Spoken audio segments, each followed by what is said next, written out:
Hello everyone, and thank you again for listening. This is the final story in our Tales of Beadle the Bard by J.K. Rowling. This is the one you'll be most familiar with if you are fond of the books or if you've seen the motion movie made from the books of Harry Potter. The Tale of the Three Brothers. There were once three brothers who were travelling along a lonely, winding road at twilight. In time, the brothers reached a river too deep to wade through and too dangerous to swim across. However, these brothers were learned in the magical arts, and so they simply waved their wands and made a bridge appear across the treacherous water. They were halfway across it when they found their path blocked by a hooded figure, and Death spoke to them. He was angry that he had been cheated out of 3 new victims, for travellers usually drowned in the river. But Death was cunning. He pretended to congratulate the 3 brothers upon their magic and said that each had earned a prize for having been clever enough to evade him. So the oldest brother, who was a combative man, asked for a wand more powerful than any in existence, a wand that must always win jewels for its owner, a wand worthy of a wizard who had conquered death. So Death crossed to an elder tree on the banks of the river, fashioned a wand from a branch that hung there, and gave it to the oldest brother.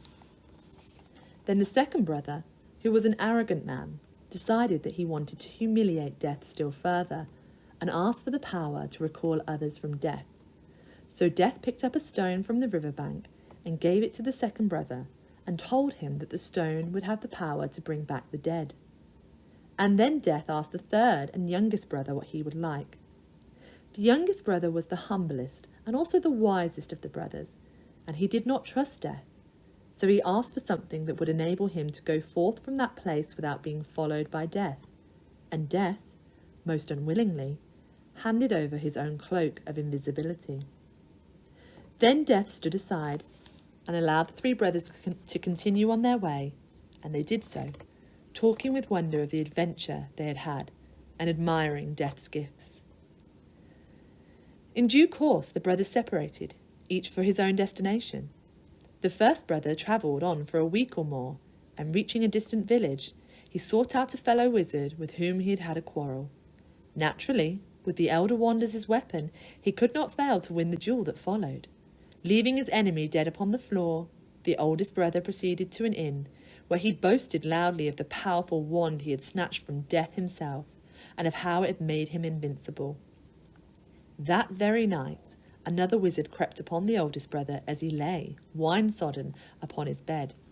The thief took the wand and, for good measure, slit the oldest brother's throat. And so Death took the first brother for his own. Meanwhile, the second brother journeyed to his own home, where he lived alone. Here he took out the stone that had the power to recall the dead and turned it thrice in his hand. To his amazement and his delight, the figure of the girl he had once hoped to marry before her untimely death appeared at once before him. She was silent and cold, separated from him as though by a veil. Though she had returned to the mortal world, she did not truly belong there, and suffered. Finally, the second brother, driven mad with hopeless longing, killed himself so as truly to join her. And so Death took the second brother for his own. But though Death searched for the third brother for many years, he was never able to find him. It was only when he had attained a great age that the youngest brother finally took off the cloak of invisibility and gave it to his son. And then he greeted Death as an old friend and went with him gladly, and equals. They departed from this life. Thank you very much. If you've got any suggestions of other books that you would like to hear, please do send me an email at Hampton College. Thank you very much.